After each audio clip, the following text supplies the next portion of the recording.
जय Hind defence lovers. आज की टॉप हेडलाइंस कुछ इस प्रकार है। जम्मू कश्मीर में शुरू हो चुका है एक बहुत ही intense counter terrorism operation. Pakistan के विदेश मंत्री ने स्वीकार किया नूर खान एयरबेस पर भारत की इस जबरदस्त स्ट्राइक को।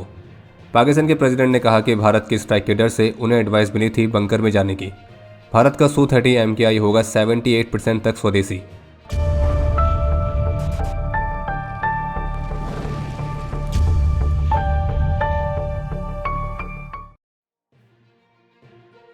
लेटेस्ट मीडिया रिपोर्ट्स के मुताबिक भारतीय सेना ने जम्मू कश्मीर के किश्तवाड़ और डोडा डिस्ट्रिक्ट्स में एक बहुत ही intense counter terrorism operation launch किया है, जो कि लगभग एक सप्ताह से जारी है। और इन क्षेत्रों पर पाकिस्तानी आतंकियों के छिपे होने के इनपुट्स हैं और उन्हीं को ढूंढकर होरीफाइड करने के लिए ऑपरेशन लॉन्च किया गया है। इस मामले पर NDTV की तरफ से जो रिपोर्ट जारी की गई है उसके मुताबिक सुअरों के संगठन जैश के आतंकियों के छिपे होने के इनपुट्स हैं, जिनमें उनका लोकल कमांडर सैफुल्ला, उसका सहायक आदिल और कुछ अन्य आतंकी शामिल हैं। और माना जा रहा है कि इनमें से 2 आतंकी किश्तवाड़ के हिल्स वाली रीजन पर हैं और ये पाकिस्तान के वो सुअर हैं जिनमें से हर एक के ऊपर 5 लाख रुपए का इनाम है। और इसी तरह से किश्तवाड़ के भी कुछ अलग अलग रीजन्स में ऑपरेशन चलाया गया है। बाकी यहाँ के कई सारे स्थानीय निवासी जो कि इस क्षेत्र को अच्छी तरह से समझते हैं, तो वो उन पाकिस्तानी सुअरों को ट्रैक करने के लिए आर्मी की मदद के लिए भी आगे आ रहे हैं। और इस इंटेंस सर्च ऑपरेशन में 2000 से अधिक ट्रूप्स इन्वॉल्व हैं। कहने का मतलब ये है कि जम्मू कश्मीर में अलग अलग इंटेंस काउंटर टेररिज्म ऑपरेशन चल रहे हैं और इन सब का केवल एक ही उद्देश्य है कि जो पाकिस्तान द्वारा स्पॉन्सर्ड आतंकी हैं तो उनको ढूंढकर उनको होरीफाइड करना। और मीडिया रिपोर्ट्स में सोर्सेज के हवाले से ये भी कहा गया कि वैसे तो ट्रेडिशनली कश्मीर घाटी में 21 दिसंबर से 31 जनवरी तक चलने वाले इस 40 दिवसीय चिलई कला यानी कि कश्मीर में सर्दियों का सबसे कठोर वाला फेज,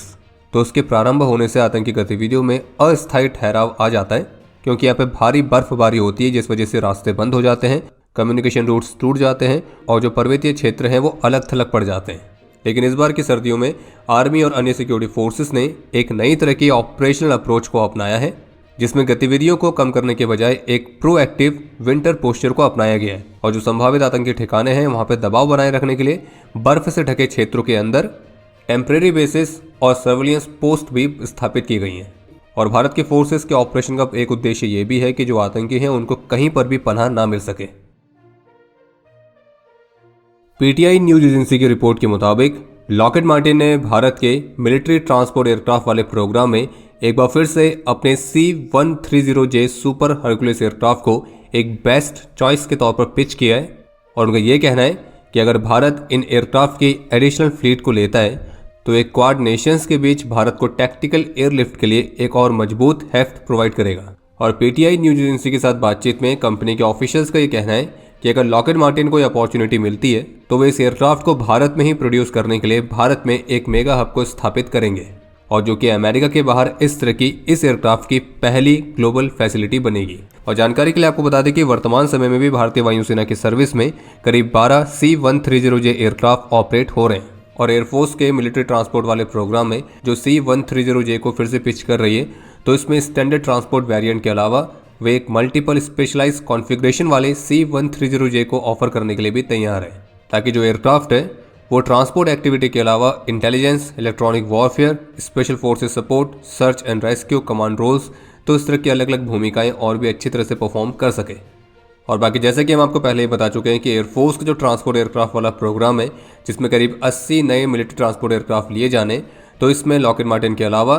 ब्राजीलियन फर्म एम्ब्रियर का KC-390 मिलेनियम और एयरबस डिफेंस एंड स्पेस का A400M एयरक्राफ्ट भी कॉम्पीट कर रहे हैं। बाकी लॉकहीड मार्टिन वर्तमान समय में अपने C-130J एयरक्राफ्ट में कुछ नए इनोवेशंस को भी इंटीग्रेट करने की प्रोसेस में है, जिसमें से एक है उनका डिस्ट्रीब्यूटेड एपर्चर सिस्टम। ये एक तरह का 6 इंफ्रारेड कैमरास के साथ आने वाला सेंसर स्वीट है, जो कि rigorous situation awareness, missile warning और नाइट विजन, तो इस तरह की चीजें प्रोवाइड करता है। और ये एक तरह से एयरक्राफ्ट के पायलट को उसके एयरक्राफ्ट के 360 डिग्री में रियल टाइम व्यू प्रोवाइड करता है। और लॉकहीड मार्टिन इसी तरह के अलग अलग ऑफर्स के साथ इस एयरक्राफ्ट को स्ट्रांगली पिच कर रही है। जैसे कि PTI के साथ इंटरव्यू में उन्होंने ये भी बताया था कि कैसे वे C-130J में अपने लगभग सभी कनेक्टिविटी सिस्टम्स को लाने पर विचार कर रहे हैं, उस पर काम कर रहे हैं। और वो ये भी देखेंगे कि ये कैसे वे भारतीय वायुसेना के रिक्वायरमेंट को पूरा करने के लिए उपलब्ध करा सकते हैं। और साथ में उनका ये भी कहना है कि ये जो एयरक्राफ्ट है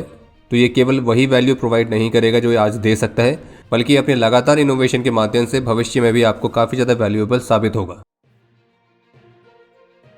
भारत के ऑपरेशन सिंदूर में मिले हार और एक जबरदस्त डैमेज को छुपाने के लिए पाकिस्तान ने दुनिया भर का प्रोपेगेंडा किया था, जो कि आज भी चल ही रहा है। लेकिन अब इसी बीच एक अपडेट ये सामने आया है, जिसे पाकिस्तान के फॉरेन मिनिस्टर और डिप्टी प्राइम मिनिस्टर इशाक दार की तरफ से खुद ही इस बात को स्वीकार किया गया है कि भारत ने रावलपिंडी के चकाला में नूर खान एयरबेस को टारगेट किया था, उनके मिलिट्री इंस्टॉलेशंस को डैमेज किया था और वहां पे पोस्टेड पाकिस्तानी मिलिट्री के जो ट्रूप्स हैं वो घायल भी हुए थे। और प्रेस ब्रीफिंग में पाकिस्तान के विदेश मंत्री ये क्लेम करते हुए दिखे कि केवल 36 घंटों के अंदर भारत ने पाकिस्तान की टेरिटरी के ऊपर लगभग 80 ड्रोन्स भेजे थे। और पाकिस्तान दावा कर रहा है कि 80 में से 79 ड्रोन्स को उन्होंने इंटरसेप्ट कर दिया था, लेकिन जो एक ड्रोन वो इंटरसेप्ट नहीं कर पाए तो उसने पाकिस्तान के मिलिट्री इंस्टॉलेशंस को डैमेज किया और वहां पे तैनात उनके ट्रूप्स को घायल भी किया। पाकिस्तान के विदेश मंत्री ये भी क्लेम करते हुए देखे कि 10 मई के अर्ली आवर्स में भारत ने नूर खान एयरबेस पर हमला करके गलती करी थी और इस बात को स्वीकार करना दर्शाता है कि भारत ने उनके बेसिस को डैमेज पहुंचाया है, जो कि कुछ समय पहले तक पाकिस्तान खुद ही डिनाई कर रहा था। और फिलहाल अभी तक तो उन्होंने केवल एक ही बेस की बात करी है, बट एक्चुअल में भारत ने पाकिस्तान के कम से कम 12 मिलिट्री एयर बेसिस को मेजर डैमेज दिया है। और हमें पूरी उम्मीद है कि धीरे धीरे करके पाकिस्तान के ऑफिशियल्स बाकी बेसिस का डैमेज भी स्वीकार करेंगे। बाकी पाकिस्तानी मिलिट्री बेसिस के तबाह होने की जो सैटेलाइट इमेजेस सामने आई थी, तो उनको देखकर क्लियरली ये तो कहा जा सकता है कि यह कारीगरी केवल एक ड्रोन का काम नहीं है। एक तरफ पाकिस्तान के विदेश मंत्री जहां इस बात को स्वीकार करते हुए दिखाएं कि कैसे ऑपरेशन सिंदूर में भारत ने पाकिस्तान के बेसिस का बिल्कुल नूर ही बदल के रख दिया था, वहीं दूसरी तरफ अब पाकिस्तान के राष्ट्रपति आसिफ अली जरदारी तो उन्होंने एक इवेंट को संबोधित करते हुए ये खुलासा किया है कि मई के महीने में भारत की जवाबी कार्रवाई में कि उनके मिलिट्री सेक्रेटरी ने उन्हें एक अर्जेंट एडवाइस दी थी कि वे अपनी सेफ्टी के लिए बंकर में चले जाएं, जो कि दिखाता है कि पाकिस्तान की जो टॉप लीडरशिप है तो उनके अंदर भारत की जवाबी कार्रवाई को लेकर किस लेवल तक का डर बैठा हुआ था। लेकिन फिर आदत से मजबूर पाकिस्तान के राष्ट्रपति ने केवल बयानबाजी करते हुए ये कहा कि उन्होंने बंकर में जाने से इनकार कर दिया था। बाकी बंकर में जाने का ऑफर केवल पाकिस्तान के राष्ट्रपति नहीं बल्कि पाकिस्तान के फील्ड मार्शल के पास भी था, और वो केवल ऑफर ही नहीं था बल्कि वो बंकर में ही थे। बाकी पाकिस्तान के राष्ट्रपति जो दावा कर रहे हैं कि उन्हें बंकर में जाने के लिए एडवाइस दिया गया था, लेकिन उन्होंने वो एडवाइस नहीं ली और ये कहा कि अगर वो मरेंगे तो बैटलफील्ड में मरेंगे एक असली लीडर की तरह। तो उनकी इस बात पर यकीन करना बिल्कुल वैसा ही है जैसा कि इस बात पर यकीन करना कि पाकिस्तान शांतिप्रिय देश है। आज भारत के राष्ट्रपति और इंडियन आर्म फोर्सेस की सुप्रीम कमांडर श्रीमती द्रौपदी मुर्मू जी ने भारतीय नौसेना की स्वदेशी कलवरी क्लास सबमरीन INS वाक्षीर में वेस्टर्न सीबोर्ड पर एक सॉर्टी कंडक्ट करी थी और इस दौरान उनके साथ Indian navy chief admiral Dinesh के त्रिपाठी भी सबमरीन में मौजूद थे। और जानकारी के लिए आपको बता दें कि हमारे former president doctor APJ Abdul Kalam sir के बाद श्रीमती द्रौपदी मुर्मू जी भारत की दूसरी राष्ट्रपति हैं जिन्होंने भारतीय नौसेना की किसी सबमरीन में सॉर्टी कंडक्ट करी है। इसके अलावा एक और अपडेट है कि भारतीय सेना की जो 155 mm की शारंग आर्टिलरी गन है तो अब वो एक मेजर ओवरहॉल प्रोसेस को पूरा करके वापस से ऑपरेशनल हो चुकी है। और इस ओवरहॉलिंग की प्रोसेस को आर्मी की 506 आर्मी बेस वर्कशॉप ने ही पूरा किया है, जिसमें इस गन की परफॉर्मेंस और रिलायबिलिटी को भी महत्वपूर्ण तरीके से बढ़ाया गया है। और लगभग 2020 से ही ये जो गन है ये नॉन ऑपरेशनल थी, लेकिन अब ये वापस से फुली ऑपरेशनल हो चुकी है। इसके अलावा एक और अपडेट है कि इंडियन आर्मी की खड़गा कोर की पाइन डिवीजन की घातक प्लेटून का एक कॉम्पिटिशन कंडक्ट किया गया था, जिसमें endurance run, water obstacle crossings, 70+ kilometre की टैक्टिकल एक्सरसाइज और वो भी टफेस्ट कंडीशंस में और फुल बैटल लोड के साथ, तो ये सभी एक्टिविटीज़ कंडक्ट की गई थी, जिसमें आर्मी के घातक कमांडोज ने अपनी रॉ करेज, अपनी फायरिंग स्किल्स और अपनी इनडोमिटेबल मेंटल और फिजिकल स्ट्रेंथ को शोकेस किया है।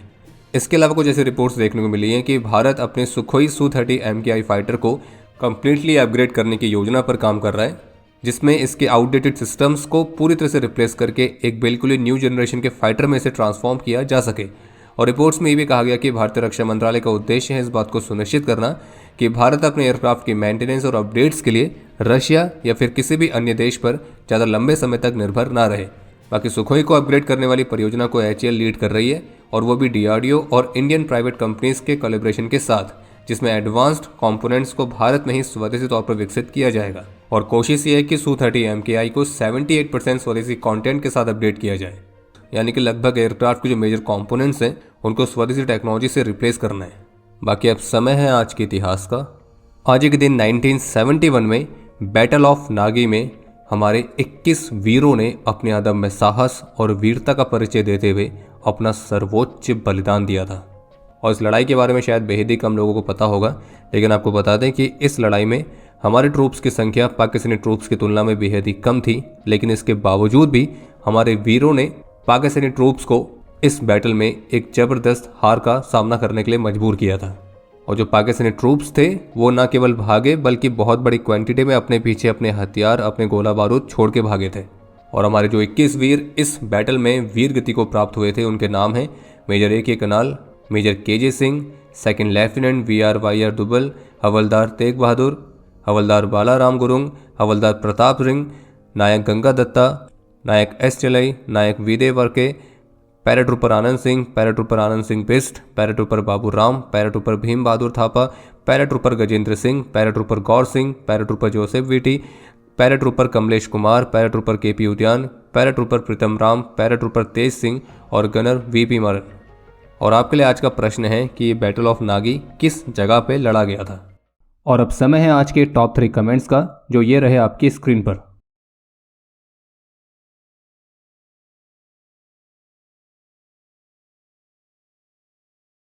उम्मीद है आपको आज का एपिसोड पसंद आया होगा। पसंद आया तो वीडियो को लाइक करना ना भूलें। आपके कोई भी सुझाव या सवाल हो तो उसके लिए कमेंट सेक्शन ओपन है। और अगर आप डिफेंस रिलेटेड और भी एक्सक्लूसिव कंटेंट में दिलचस्पी रखते हैं तो आज ही प्ले स्टोर से डिफेंस स्क्वाड की सुपर ऐप को डाउनलोड करना ना भूलें। और अगर आप चैनल पर पहली बार आए हैं तो squadron.in पे जाके हमारे नए डिज़ाइंस को भी चेकआउट जरूर करें। बाकी जल्द मिलेंगे नए एपिसोड के साथ। तब तक के लिए जय हिंद, जय भारत।